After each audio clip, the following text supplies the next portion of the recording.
Tunakustahi Bwana, tunasema ya kwamba unastahili. Asante sana Bwana, umetukirimia nafasi kama hii. Tuweze kuja Bwana ili tusikie Roho Mtakatifu akituongoza na kutuambia mapenzi yako. Mungu wetu, najua kila mmoja wetu. Ninaomba kwa njia ya neno lako Bwana uhudumie nafsi ya kila mmoja. Baba, tunashauku kila mmoja aweze kuendelea. Tuweze kuona sura ya Bwana wetu Yesu Kristo ikiumbika zaidi katika maisha yetu. Na ninaomba Bwana utujalie ili tunaposimama mbele ya kioo cha neno Mungu wetu tuweze kuona Yesu Kristo akiwa ndani ya maisha yetu. Hatungetaka Bwana kuongozwa na nia ya mwanadamu. Tungetaka Bwana nia ya mwanadamu ituondoke na tuweze kujawa na Roho wako Mtakatifu ili kusudi tuweze kuongozwa na nia ya Yesu Kristo. Ninaomba utusamehe dhambi zetu, tuoshe kwa damu ya mwana kondoo, tuondolee hatia zote na lawama, tufanye watu ambao wanastahili mbele zako kwa sababu ya sadaka ya mwana kondoo. Baada ya mambo yote, sifa na utukufu ni zako. Ninaomba kwa ajili ya yeyote ambaye anaweza kuwa ni mgonjwa katika mwili, nyosha mkono wako, uguza mwili wake Bwana na uweze kuondoa maradhi. Asante Mwenyezi Mungu, hebu na mapenzi yako makamilifu yafanyike miongoni mwetu na uweze kuondoa nguvu na uwepo wa shetani miongoni mwetu. Tunaomba kwa imani kwa jina la Bwana wetu Yesu Kristo. Amen. Tutafungua Biblia zetu katika Yohana mlango wa 14.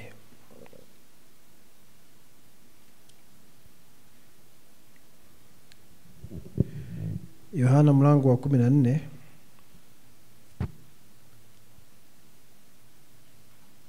Tusome kutoka mstari wa 19 mpaka mstari wa 21.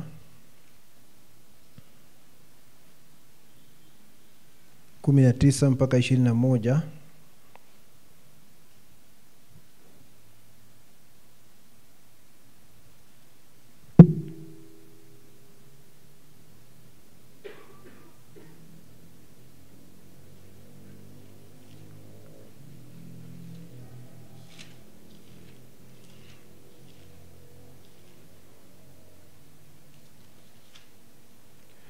Biblia inasema hivi: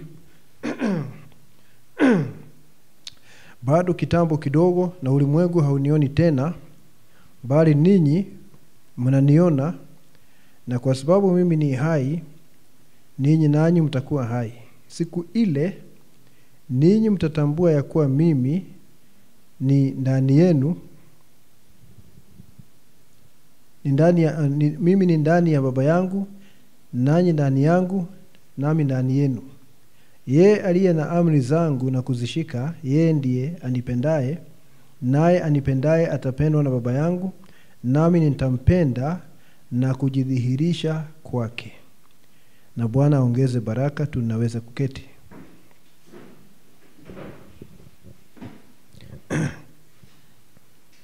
Tumesikia Biblia ikisema ya kwamba mtaniona lakini ulimwengu hautaniona. Na hapa kuniona inamaanisha ya kwamba ni kupata ufunuo ya kwamba Yesu Kristo yuko ndani ya maisha yetu na yuko pamoja nasi, lakini walimwengu hawatamuona. Baada ya kusoma maandiko hayo ya kwamba tutamuona lakini walimwengu hawatamuona, ningetaka kusoma juu ya kuelewa ufalme kwa njia ya ufunuo. Kuelewa ufalme kwa njia ya ufunuo. Maana ufalme wa Mungu hatuwezi kuelewa kwa njia nyingine ila tu kwa njia ya ufunuo. Na kama vile ambavyo tumesema wakati uliopita, tujapo katika haya maisha tunakuja tukiwa na amnesia. Amnesia maana yake ni ugonjwa wa kiroho, unasahau mambo, unakosa kujielewa, ni mbubuazi tuseme hivyo. Tunakuja hapa tunaanza katika hali hiyo. Hiyo ndio hali yetu ya kwanza, amnesia, ugonjwa wa kiroho tuseme hivyo. Na kwa sababu wakati tunaanza maisha hatuna Kristo, tunaanza kufuata ulimwengu. Vile tunaona walimwengu wakifanya, hivyo ndivyo tunafanya kwa sababu hatuna Kristo. Ndio sababu inafika mahali Kristo anakuita ili aweze kugeuza mkondo wa maisha yako. Ndio sababu huwa unasikia nabii akisema kwa mfano kutubu.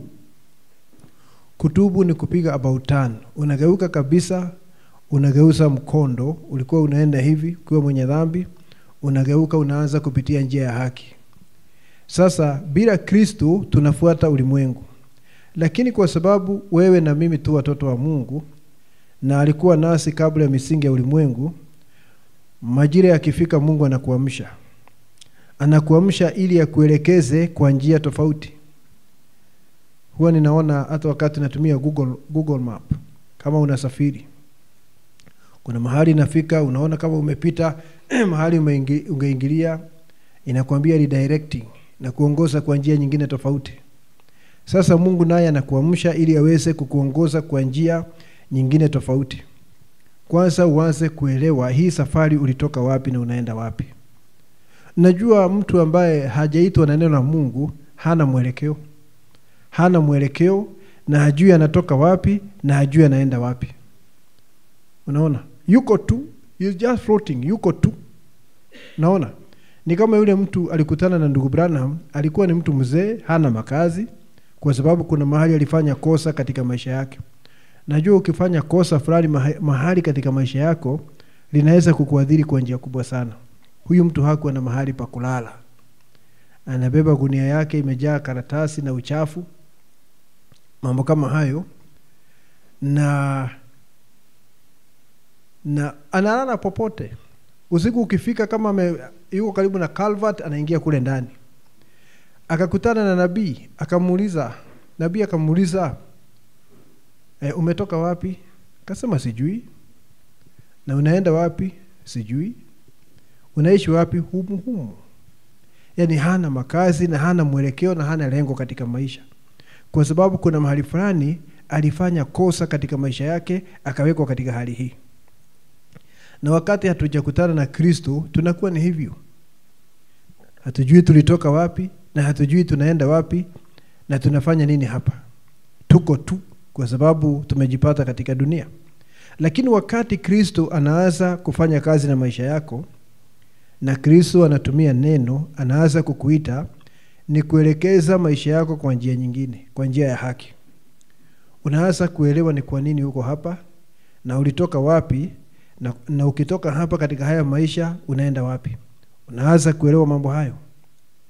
Unaanza kuelewa wewe ni nani. Na ningetaka kusema hivi, watu wanaweza kusoma hii Biblia, na kuna watu wanaisoma sana, anaisoma, unasikia mtu ati amesoma hii Biblia kutoka Mwanzo mpaka kitabu cha Ufunuo mara 40 katika maisha yake. Na hiyo unajua haiwezi kukupatia ufunuo, lakini ni ajabu kufahamu vile neno linasema. Lakini ufunuo ni kitu tofauti, kwa sababu ni kazi ya Roho Mtakatifu. Anashuka ili neno hili ambalo umesoma aweze kulifanya hai ndani ya nafsi. Sio katika mawazo, lakini ndani ya nafsi. Ule ukweli unakuwa hai sasa, lakini katika moyo wako. Huo ndio ufunuo. Nabii anasema, ningetaka tusome, ya kwamba ufunuo ndio njia ya Kristo ya kujieleza kwa kanisa, ama ya kujulikana kwa kanisa. Kristo ana njia yake ya kufanya kanisa limfahamu, na hiyo njia inaitwa ufunuo. Na ufunuo unakuja kwa nafsi. Ufunuo unakuja kwa nafsi ya muaminio, na ni kazi ya Roho Mtakatifu. Anafunua ukweli wa kiroho mle ndani. Ni zaidi ya theolojia. Watu wanaweza kwenda katika vyuo vya Biblia, wasomee theolojia miaka mingi, na mwishowe hawatamjua Mungu, maana Mungu hajulikani kwa masomo. Anajulikana kwa njia ya kujifunua katika wepesi. Ndio sababu unaona hii haichukui elimu ya kwenda shule, inachukua kuteuliwa. Hata kama hukuwahi kuingia kwa darasa na uliteuliwa, basi ule moyo wako una capacity, una uwezo wa kushika siri ya Mungu. Ningetaka tusome ujumbe hapo unaitwa Kristo ni siri ya Mungu iliyofunuliwa. Tutangulie hapo kwanza. Usikie anavyosema hapa. Kristo ni siri ya Mungu iliyofunuliwa.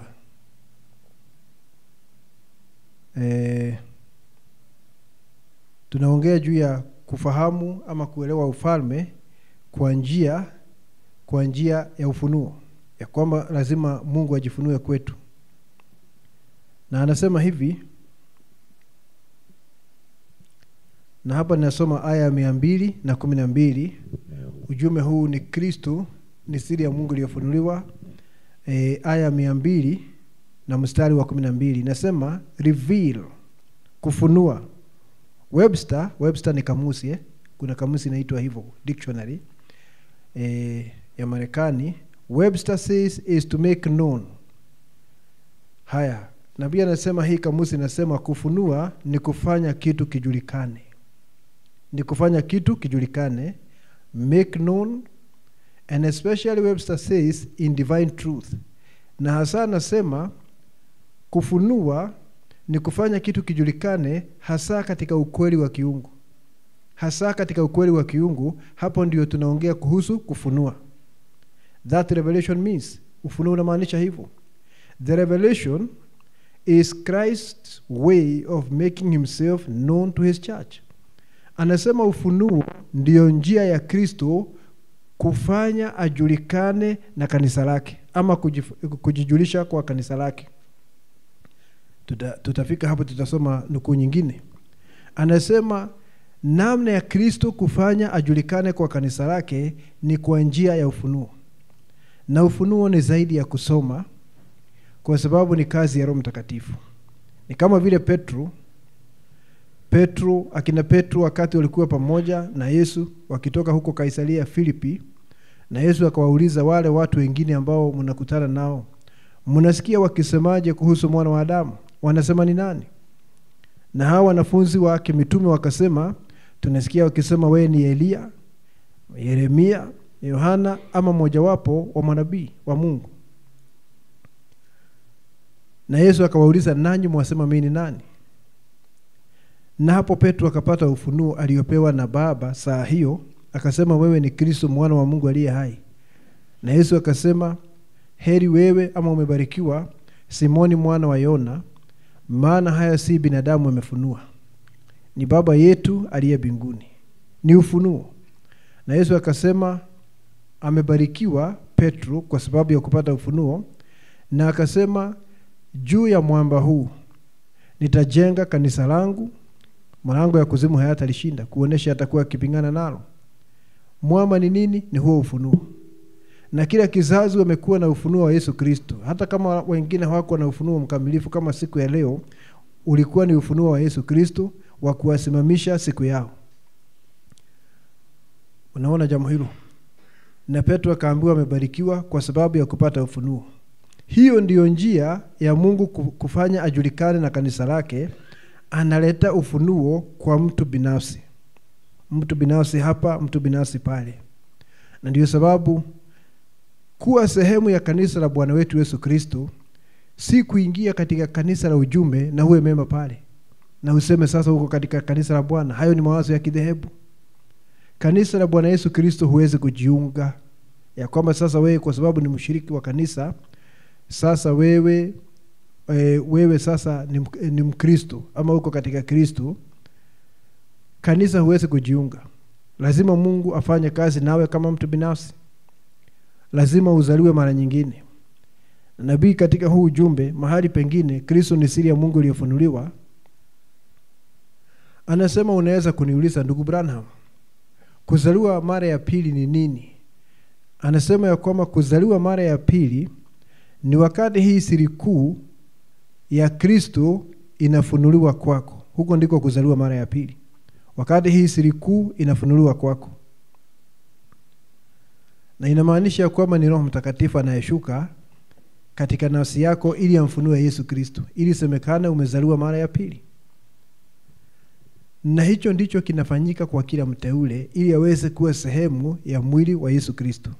Na baada ya hapo tunahitaji ufunuo ukiongezeka kila wakati. Tunahitaji ufunuo kila wakati. Hatuwezi kusema kufika mahali tuseme sasa tumepata ufunuo wote wa Mungu, hatuhitaji ufunuo tena. Kwa sababu nabii anasema, wakati maandiko yanasema yule ambaye atashinda nitampatia sehemu ya maana iliyofichwa, anasema maana hiyo ambayo imefichwa si tu kurudisha imani ya kimitume kwa watoto, lakini anasema katika umilele ufunuo wa Yesu Kristo utaendelea. Hata katika umilele ufunuo wa Yesu Kristo utaendelea katika umilele bila kukoma. Tuelewe jambo hilo. Na wakati Mungu anajifunua kwako, hapo ndipo anadhibitisha kwamba anakupenda. Kupendwa na Mungu si kuwa na jina katika hii dunia, si kuwa na cheo, si kuwa na mali, lakini ni Mungu akifunua moyo wake kwako. na hiyo inakuonesha wewe ni mtoto wa Mungu, na hapo unaanza kuwa na uhusiano na baba yako. Unaanza kuwa na uhusiano na baba yako, baba yetu wa mbinguni. Unaanza kuelewa nafasi yako. Na hakuna, nabii anasema hakuna muaminio hata mmoja ambaye anaachwa bila kuwa na ufunuo. Hakuna hata mmoja. Ningetaka tusome hapa kitabu cha Ninajua Mkombozi wangu anaishi. Ningetaka tusome hapo. Usikie vile anavyosema, I know my Redeemer liveth. Anasema hivi, itaanza aya ya 68, some aya ya 68 na 69. Ninajua Mkombozi wangu anaishi. Na pia anasema hivi, it was in that great, anaongea mambo ya Ayubu na wengine. It was in that great hour, it was in that great moment, it was that time when God took Job to the sacred sands, where he takes every believer to an experience, and to the backside of the desert like he did to Moses. Anasema ilikuwa ni hiyo saa kuu, mahali ambapo Mungu alimpeleka Ayubu, mahali patakatifu kwenye changarawe, mahali ambapo anapeleka kila muaminio. Haikuwa ni Ayubu peke yake, anasema mahali ambapo anapeleka kila muaminio. To an experience and to the backside of the desert, mahali anapopata ujuzi nyuma ya jangwa, kama vile alifanyia Musa. And to the little secret closet, katika chumba cha siri, where he took you, mahali alikupeleka. And to the coal shed where I received it, na kile kibanda cha makaa mahali nilipokea hili jambo. God has a place and a purpose and a time. Mungu ana mahali na ana kusudi na ana wakati. And when he had Job in this condition, he had him on the sacred sands. Na wakati alikuwa amemweka Ayubu katika hali hii, alimpeleka kwenye mahali patakatifu kwenye changarawe. For he was going to reveal something to him that would never go away. Kwa sababu alikuwa anajiandaa kumfunulia kitu ambacho hakuna kitu siku kitamuondoka. Wakati Mungu anakupatia ufunuo, ufunuo huo ni eternal, ni wa milele. Hakuna siku ufunuo utaondoka. Mungu akikufanyia jambo, daima utakumbuka mahali alikufanyia jambo hilo na wakati alikufanyia jambo hilo. Na tunahitaji hilo kila mmoja wetu tuweze kuwa na msingi. Anasema, oh, for those sacred sands. Na anashukuru Mungu kwa sababu ya nyakati kama hizo, kupelekwa mahali patakatifu. He has to take every real child there. Lazima apeleke kila mtoto halisi wa Mungu mahali hapo. Mahali pa ufunuo, mahali ambapo hakuna pepo anaweza kuja akushawishi vinginevyo. Hakuna.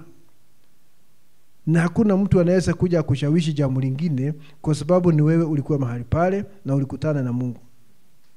He has to take every real child there. He gets you on those places. Lazima akupeleke hapo kila mtoto halisi wa Mungu, where there's no devil can ever come. Na ndio sababu unaona mvuto wa tatu shetani hawezi kuiga, kwa sababu ni kitu Mungu anakuja anafunua ndani yako. The devil is not allowed there. Hata hajui ni nini kinaendelea, lakini ni Mungu anafanya transmission. Mungu anatoa picha yake anaiweka katika moyo wako, na shetani hawezi kujua na hawezi kuhack hii. Hawezi kujua kile kinaendelea. Shetani amekuwa akiiga yale mambo mengine, lakini anasema, nabii anasema hapa kuna kitu ambacho hawezi kuiga, kwa sababu mwanzo haelewi ni kitu gani. Hawezi kujua hiki ni kitu gani. Ni ufunuo ambao unaenda kwa mteule. Na sijui ni kwa nini ndugu, dada, kila wakati unaogopa shetani na kumpatia sifa sana. Vile ana nguvu, amenikalia, ameniponda, unampatia sifa ambayo si yake. Kwa sababu wewe ni mtoto wa Mungu na nafsi yako ina uwezo wa kushika ufunuo wa Yesu Kristo. Shetani hana ule uwezo. Anajua kuna Mungu, lakini hawezi kupata ufunuo, kwa sababu akipata ufunuo inamaanisha ni brother, na hawezi kuwa brother. Unaona? Lakini wewe na mimi tuna capacity ya kuweza kushika ufunuo wa Yesu Kristo. Amen, church. Anasema he gets you on those places where there's no devil can ever come. Anasema anakupeleka mahali ambapo hakuna pepo anaweza kuja. Saa hii shetani anaweza kuweka mawazo yake juu ya neno, lakini hana ufunuo wa mvuto wa tatu. Hajui muhuri wa 7 ni kitu gani. Kwa sababu si kitu tu cha kutamkwa, lazima kiingie ndani ya watu ambao wamekusudiwa jambo hili. There's no teacher can ever explain it away. Hakuna mwalimu anaweza kuja akushawishi vinginevyo kinyume na hilo jambo, kwa sababu ni wewe ulikuwa pale na ni wewe lilitendekea.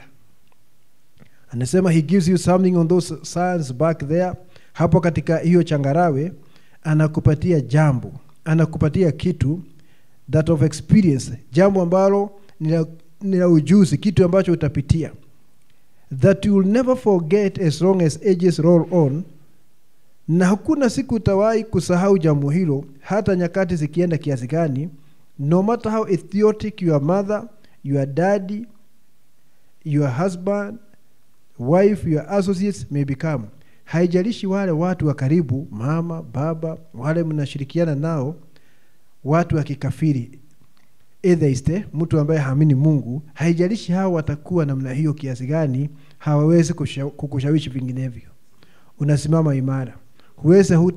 Huenda hutaongea mambo mengi ya kusema kuna jambo nimepata. Najua si lazima uambie watu mambo mengi. Mimi ukiniona hapa msinichezee, mimi niko na ufunuo wa Yesu Kristo. Hiyo haina maana. Hiyo haina maana. Kwa sababu kama uko na ufunuo, uko na ufunuo.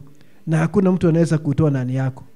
Huenda huna maneno ya kutosha kueleza, lakini ukweli ni kwamba kuna jambo Mungu amekufanyia. Hilo ndilo la muhimu sana. Na anasema every true believer has that spot where God has met him. Hiyo ni amina ya kwamba kila muaminio wa kweli ana mahali ambapo Mungu alikutana naye. Na anaweza kumbuka wakati Mungu alikutana naye. Na hilo jambo liko hai ndani yake siku ya leo. Na ndugu, hata wakati unaenda chini sana, unajua kuna wakati watu unaenda chini mpaka unashindwa, na kweli nimeokoka? Na kweli nilisema nimepata roho, niko na roho kweli vile nimekauka asubuhi ya leo? Hata sina nguvu ya kuomba. Wakati mwingine unajaribu kuomba, unaachana na maombi kwa sababu hata ile neema ya kuomba huna. Na kweli niko na roho. Unajua Mungu si muhindi akwambie chukua lakini jioni nakuja kuchukua. Mungu hayuko namna hiyo. Kama Mungu anakupatia, hiyo ni yako. Wakati mwingine unaweza kwenda chini kama Elia akiwa chini ya mwaloni, ama si mwaloni lakini alikuwa chini ya mti fulani.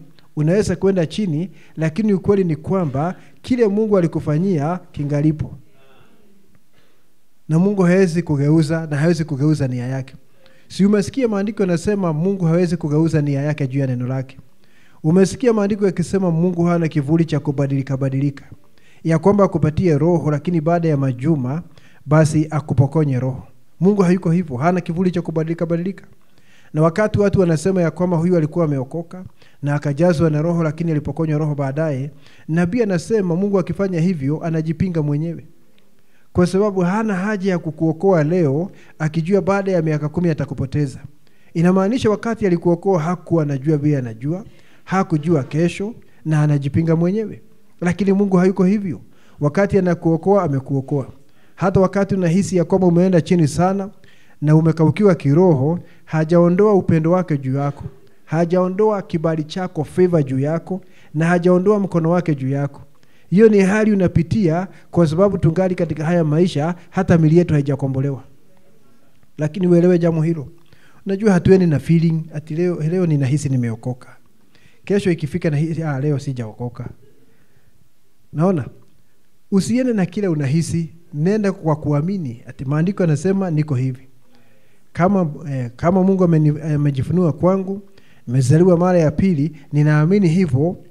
Iwe ninahisi hivyo ama sihisi, ninaamini huo ndio ukweli. Lazima tuende hapo. Unajua watoto wadogo ndio wanataka kufeel kila kitu. Unaona? Ndio sababu mtoto mmoja umeme ulikuwa unakuja, unatoa mwangaza, unamtisha sana. Mama yake akampeleka chumba cha kulala, akasema hapana, sitaki kulala peke yangu. Mtoto akasema, mama akasema lakini Mungu yuko hapo. Akasema hapana, mimi nataka Mungu yuko na ngozi, Mungu ambaye ninaweza kuguza.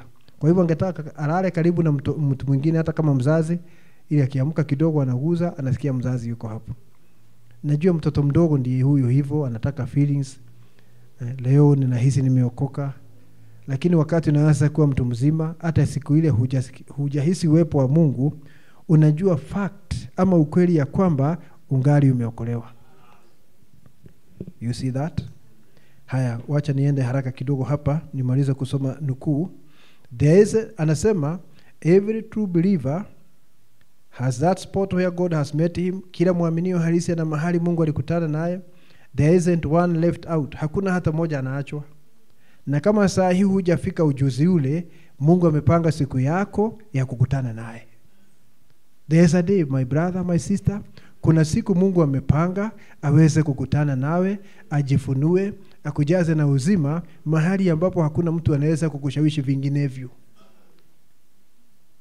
Ili mradi wewe ni mteule, lazima uwe na ule ujuzi. Anasema there's not one left out. Hakuna hata moja anaachwa. Every believer has it. Kila muaminio ana jambo hilo.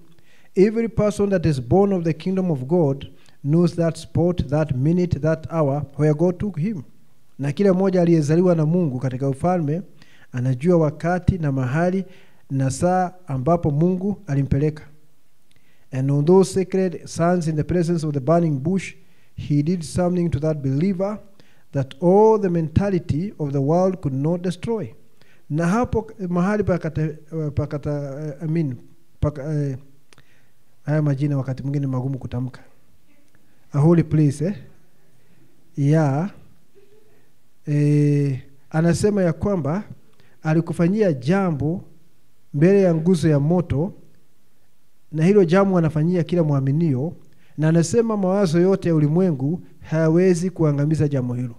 Na anasema hapa ananukuu maandiko kutoka Mathayo 16, upon this rock I'll build my church and the gates of hell shall not destroy it.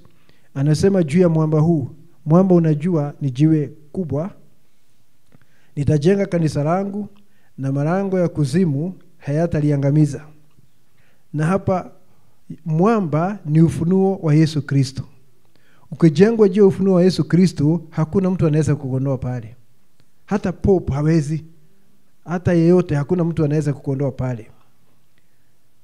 Upon this rock, the spiritual revelation of the resurrected Jesus upon this rock. Na anasema ule mwamba ni ufunuo wa Yesu Kristo aliyefufuka. Sasa anasema wakati Mungu anajifunua kwako kwa njia hiyo, hakuna mtu anaweza kukushawishi uende kwa njia nyingine. Kwa sababu Mungu ameleta ufunuo wake na Mungu amekuwa sehemu yako.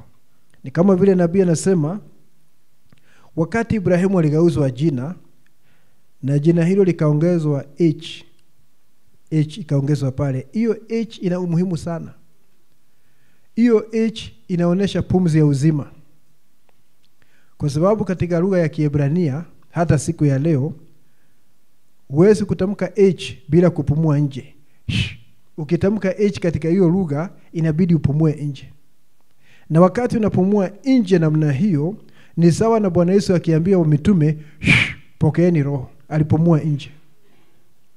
Hiyo ni nini? Alikuwa anawapatia ahadi ya Roho Mtakatifu, uzima. Unaona? Na sasa wakati Mungu aliongeza H kwa jina la Ibrahimu, inamaanisha kwamba Mungu alikuwa anaweka sehemu yake, sehemu ya jina lake katika jina la Ibrahimu. Kumaanisha Ibrahimu anaungana na Mungu. Ni wakati unapata ufunuo pia, H imeongezwa katika maisha yako. Unaona, pumzi ya uzima inaongezwa katika maisha yako uweze kuwa mmoja na Yesu Kristo. Ibrahimu alifanywa hivyo. Ikaongezwa H ili aweze kuwa na uzima, aweze kuwa ni mmoja na Mungu. Na yale mambo tunasoma katika Biblia yalifanyika yaweze kuwa ni mfano na vielelezo kwetu. Na wakati Mungu anajifunua kwako, namna anavyojifunua kwako ni muhimu sana ili uweze kuhusiana naye kwa njia hiyo. Si ni kweli?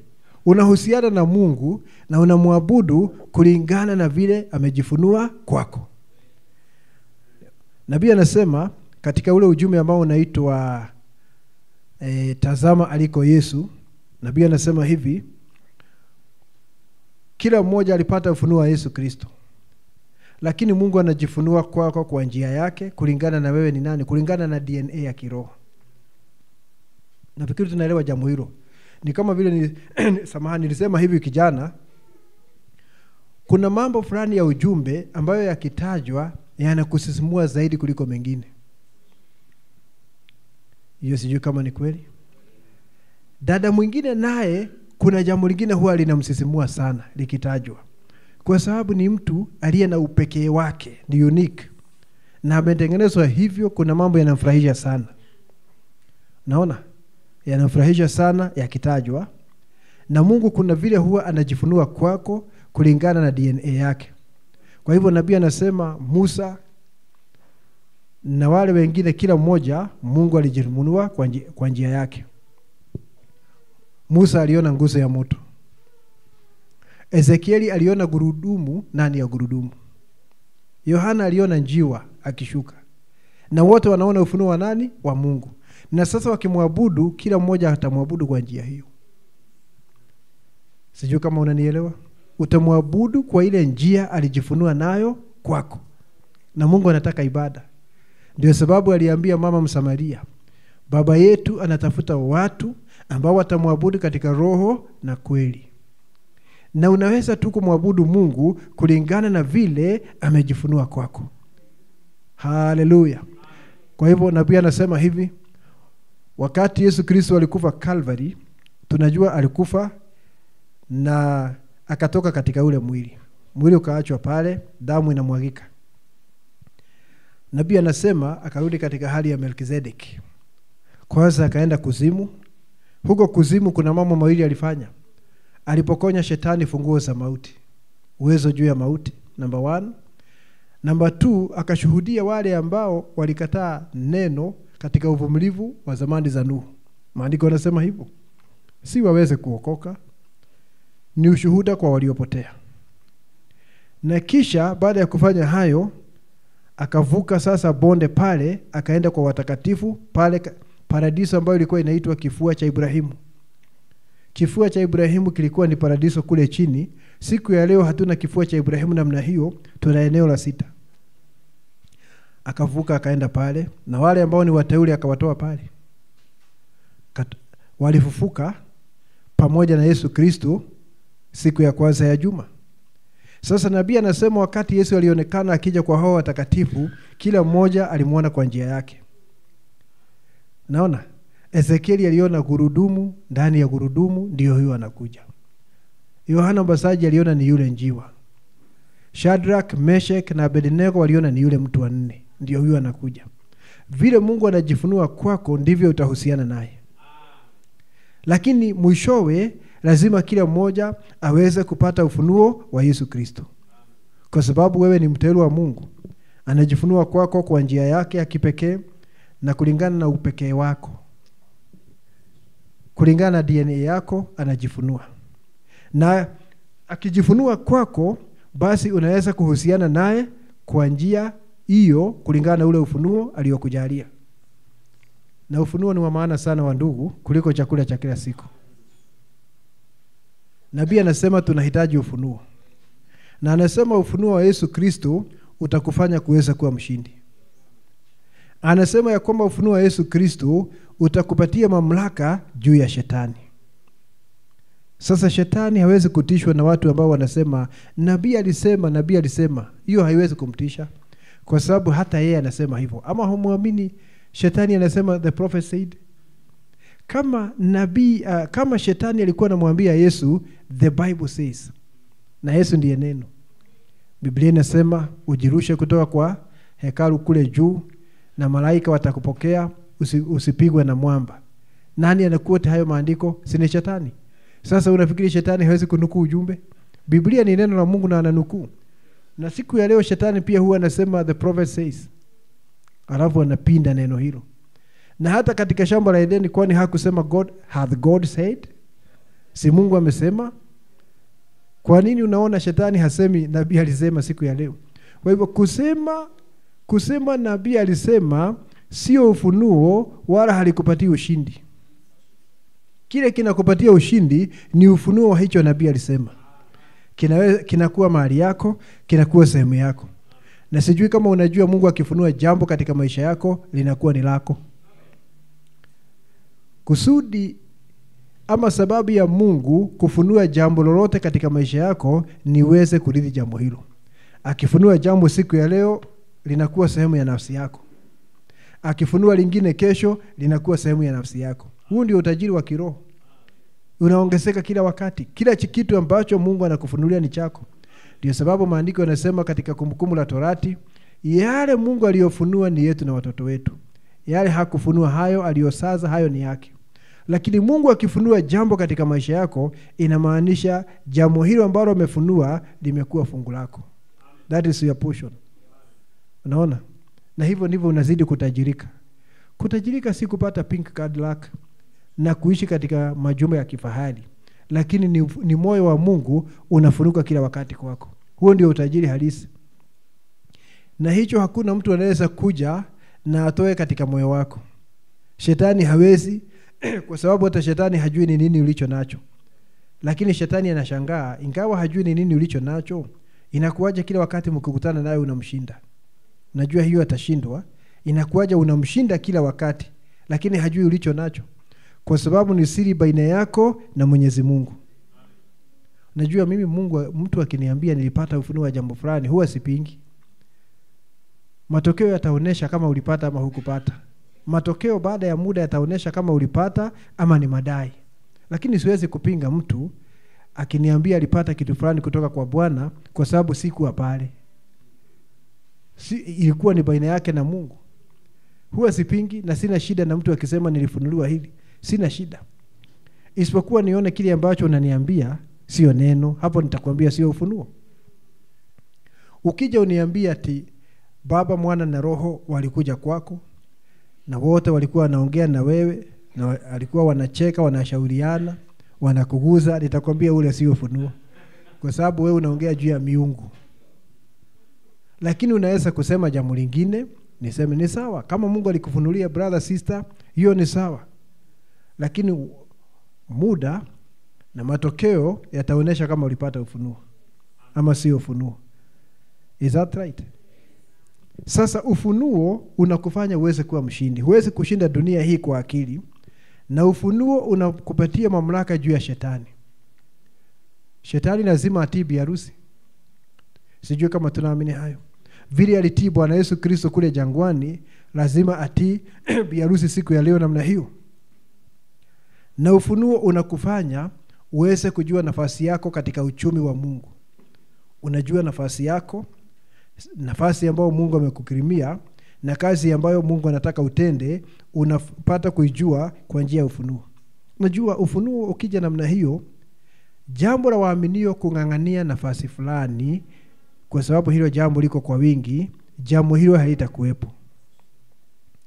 Kung'ang'ania nafasi, mimi nataka kuwa deacon, mimi nataka kuwa mchungaji, mimi nataka kuwa mwimbaji, hilo jambo linakuja kwa sababu watu wanaongozwa na mwili. Lakini wakati unapata kujua kwa ufunuo Mungu ameniweka mahali fulani, hiyo sehemu hakuna mtu anaweza kukutoa pale, na hayo ndio mapenzi ya Mungu kwa ajili ya maisha yako. Na hakuna mtu anaweza kukutoa pale. Unaona jambo hilo? Tunahitaji ufunuo. Si ajabu nabii akaulizwa mahali katika COD, ndugu Branham, mtu anawezaje kujua nafasi yake katika mwili wa Yesu Kristo? Kuna mambo kadha alisema, lakini mwanzo akasema nafasi yako katika mwili wa Yesu Kristo inafunuliwa na Roho Mtakatifu. It's a revelation. Right? Nafasi yako katika mwili wa Yesu Kristo inafunuliwa na Roho Mtakatifu. Na akazidi kuongeza maneno akasema, tazama hicho ambacho ukianza kufanya unafanikiwa kila wakati. Anasema ni kuonesha ni mapenzi yake. Na kisha akasema ya kwamba na tena inaambatana na maumbile. Kila mtu ana DNA yake ya kiroho na ya kimwili. Ya kiroho katika nafsi na DNA ya kimwili. Naona? Anasema kwa mfano, mtu anasema ni mchungaji, lakini amejaa wasiwasi. Kila wakati ni wasiwasi, ukimwambia kitu kidogo anasikia kama atakuwa mwenda wazimu, hakuna utulivu. Anasema huyo si mchungaji. Mchungaji ni mtu thabiti. Na ni mtu imara. Wewe fikiria mtu ambaye asemekana ni mchungaji, muaminio huyu ana kesi na huyu, ama ni mke na mume wanapeleka kesi kwa mchungaji. Sister analia machozi yanaenda kama mto. Ikiwa pastor ni mtu wa emotions, tuseme anaongozwa na hisia, wanaanza kulia pamoja na huyu dada. So akimaliza kulia na dada amaliza kulia, wanasema na kweli ndugu ni shetani. Unaona si mtu dhabiti. Unaona? Lakini pasa natakiwa kwanza angoje ulie kutosha. Na ulie kabisa utoshe, ukitosheka uanze kueleza. Na baada ya kueleza aone hata labda wewe ndio ulifanya makosa, aanze kukukosoa pamoja na kulia kwako. Anasema unaenda unaona mtu amejaa emotions na anasema ni pastor. Anasema huyo si mchungaji. Anasema mtu anasema ni mwalimu wa neno, lakini akifundisha watu wanachanganyikiwa zaidi. Anasema si mwalimu, ni ndugu mzuri, lakini alidhamiria, aliingia katika nafasi ambayo si yake. Ndio maana akifundisha watu hawaoni. Najua mwalimu akifundisha watu wanafaa kuliona vizuri, lakini huyu anafundisha wanachanganyikiwa zaidi. Tunahitaji ufunuo hata kuongozwa kwenye nafasi zetu katika mwili wa Yesu Kristo. Unaona jambo hilo? Na ufunuo ambao umekuja kizazi hiki wa Yesu Kristo, maana tunasema mihuri 7 imefunuliwa, lazima hatimaye ushuke chini kwa kiwango cha mtu binafsi. Yale Mungu amefanya katika ngazi ya kizazi, katika level ya kizazi, ya kwamba amekuja kizazi hiki cha mwisho na amefunua ufunuo wa Yesu Kristo, lazima hatimaye yashuke katika kiwango cha mtu binafsi. Mahali ambapo hatusemi tu amejifunua katika kizazi hiki, ni kwamba amejifunua kwangu. Unasema amejifunua kwako kama mtu binafsi. Kile amefanya katika hiki kizazi, hatimaye amekifunua ndani yako. Unaona? Lazima ufunuo uje chini mpaka kiwango cha mtu binafsi. Na unajua kuna mambo unatakiwa kuchangia. Kuna mambo unatakiwa kuchangia. Huwezi uketi tu. Okay, unajua God is sovereign. Mungu anafanya vile anataka. Mimi nitakaa tu na atanipatia ufunuo. Kuna kuchangia. Kwa sababu hata Ruth wakati aliingia katika shamba la Boaz hakuketi chini, alikuwa anafanya kazi.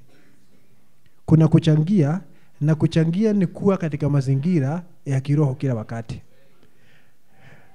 Ndio sababu wakati ndugu Branham alisikia kuna ndugu angetaka kuoa binti yake, akamwambia okay, ni sawa, hakuna shida ndugu, lakini ningetaka ujazwe kwa Roho Mtakatifu. Kabla ya kuoa binti yangu, ningetaka ujazwe kwa Roho Mtakatifu. Na huyo ndugu akawa desperate, ya kwamba hutaoa huyu msichana kama huna roho. Na mwishowe alijazwa kwa Roho Mtakatifu. Lakini kwa sababu nabii anajua wanahitaji Roho Mtakatifu wote wawili, kila mahali palipo na convention akaanza kuandamana na binti yake katika mikutano, kila mahali palipo na convention. Na mtu mmoja akamuuliza ndugu Branham, mbona huyu msichana mnaandamana naye katika kila convention? Kasema ni kwa sababu ninataka ajazwe kwa Roho Mtakatifu. Kuna kijana mwanajeshi ambaye anataka kumuoa, na ningetaka afikapo kuolewa awe amejazwa kwa Roho Mtakatifu. Na katika mikutano ninajua kuna mazingira ya kutosha ya mtu kujazwa kwa Roho Mtakatifu. Naona vile nabii anasema katika mikutano Mungu analeta neema kubwa zaidi, na anasema ya kwamba ni rahisi sana ajazwe kwa Roho Mtakatifu. Ndio maana nampeleka kwa kila mkutano mahali ambapo nimealikwa. Unaona? Kwa sababu yai haliwezi kuanguliwa ukiweka hapa kwa sakafu baridi. Haliwezi kuanguliwa. Lazima pawe na mazingira ya joto. Sasa na wewe lazima utafute joto liko wapi uweze kuanguliwa. Tuseme hivyo. Lazima hata baada ya kuzaliwa mara ya pili, lazima uishi katika mazingira ambamo Mungu anafanya kazi, Roho Mtakatifu anafanya kazi, ili upate funuo zaidi za neno. More revelations of the word. Na ni mara nyingi sana tunakosa ufunuo kwa sababu ya shughuli za maisha haya. Kiwa unatumia wakati wako wote ndugu kwa TikTok, labda kama ungetumia hiyo nafasi umetumia kwa TikTok saa 2, saa 3, labda kama ungetumia huo wakati kutafakari juu ya neno, huenda kuna mambo Mungu angefunua wakati huo.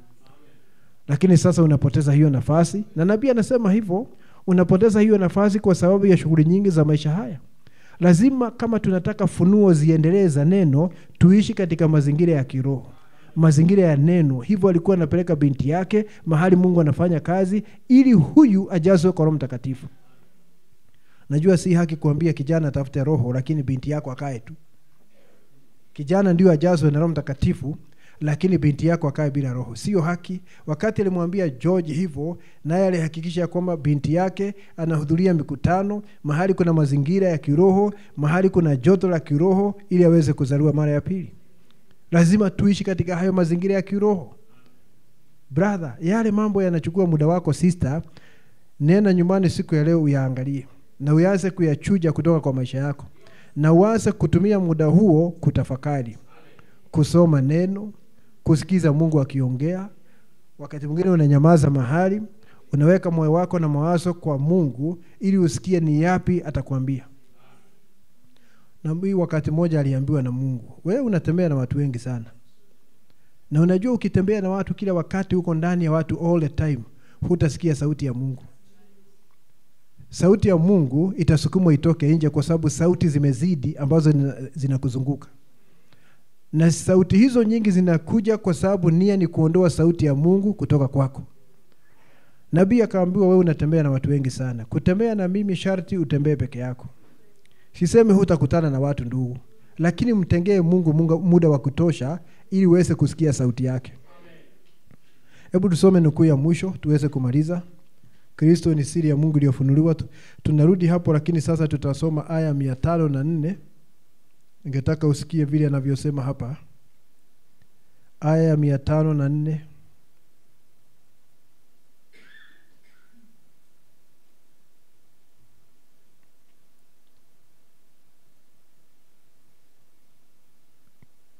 Anasema hivi, aya 504, ujumbe huu ni Kristo ni siri ya Mungu iliyofunuliwa. Anasema, why do you hunger, church? Why do you thirst? Anasema, kanisa, kwa nini mnapata njaa? Kwa nini mnapata kiu? Nabii anauliza kanisa, kwa nini mnapata njaa? Kwa nini mnapata kiu? Anasema, it is the Father trying to reveal this hidden secret to you. Sababu ya kupata njaa na kiu, sikia nabii akikijibu, kwa sababu najua kuna wale walio na haya maswali, ni Baba akijaribu kufunua hii siri kwako.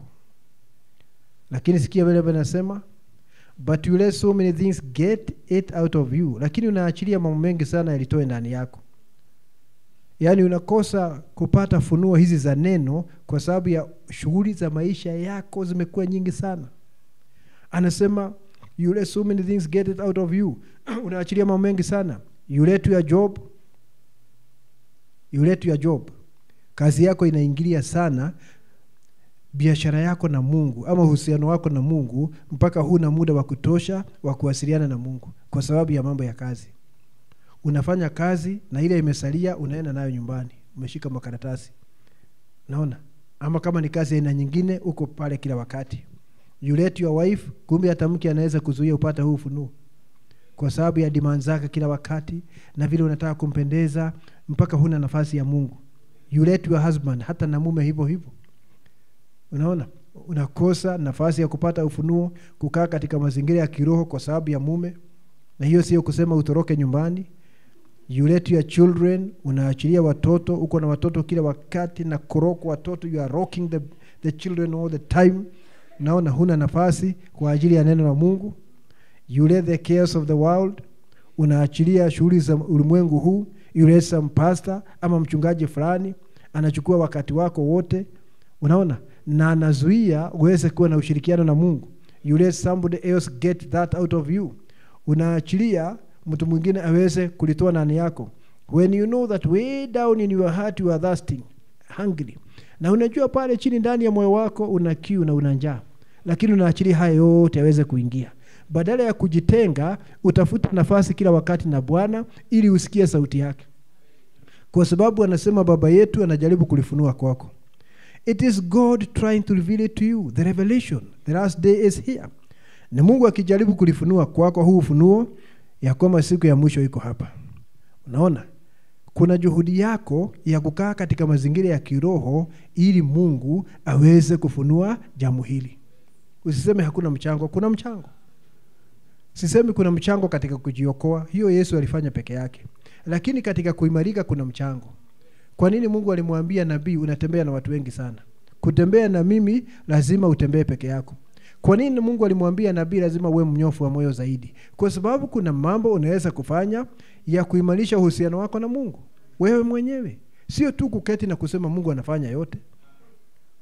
Usiwe kama ni mtu ambaye anasukumwa ndani ya pipe atokee upande ule mwingine. Lazima kuwe na kitu ambacho utafanya. Lazima uwe katika mazingira ya kiroho.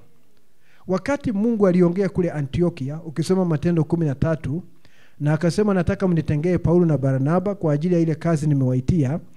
Angalia mazingira waliokuwamo wakati huo, ili Mungu aweze kunena miongoni mwao. Hao watu, wale manabii waliokuwa kule Antiokia na walimu, walikuwa katika hali gani? Biblia inasema ya kwamba walikuwa wakiomba na kufunga. Na katika hiyo hali ya kuwa katika uwepo wa Mungu na mbele zake na kutafuta uso wake, sauti ya Mungu ikanena, nitengeeni Paulo na Barnaba kwa ajili ya ile kazi nimewaitia. Lazima tuishi katika mazingira ya kiroho kupata funuo za neno, na ili tuweze kuimarika, na ili tuweze kuelewa ufalme na nafasi yetu, na tuweze kuabudu Mungu kwa njia bora zaidi, na tuweze kupata ushindi katika maisha yetu. Hebu tuombe. Baba, kwa jina la Yesu Kristo, tunaenzi jina lako, tunasema unastahili. Asante kwa sababu ya ufunuo wa Yesu Kristo. Ulimpatia Petro ufunuo na ukasema hapo ndipo unajenga kanisa lako juu ya ufunuo, na halitashindwa na malango ya kuzimu. Asante kwa sababu unasema kila mmoja wetu lazima pia apate ule ufunuo, ili mradi ni mteule wako. Ninaomba Bwana utujalie kila mmoja wetu apate ufunuo, na tupate ufunuo zaidi kila wakati unapata ufunuo wa Yesu Kristo. Ule ufunuo wa Yesu Kristo unaendelea kuimarika ndani ya kila mmoja wetu, mpaka tuweze kuwa sura yako Bwana hapa duniani katika hii mili ya mavumbi. Ninaomba Bwana utusaidie na utuinue mahali ambapo tumelegea, tuinue. Ninaomba umsaidie kila mmoja wetu. Nguvu za Roho Mtakatifu Bwana zichochee moyo wa kila mmoja wetu kutaka kuishi kulingana na mapenzi yako, na kutaka kupata ufahamu wa kiroho zaidi, na kuelewa ufalme wako Baba na nafasi yetu katika uchumi wa Mungu. Fanya hivi kwa sababu ya sifa na utukufu wako. Naomba ya kwamba usaidie kila mmoja kulingana na ule msaada ambao unahitaji. Pokea sifa na shukrani, na tunaomba kwa imani kwa jina la Bwana wetu Yesu Kristo. Amen.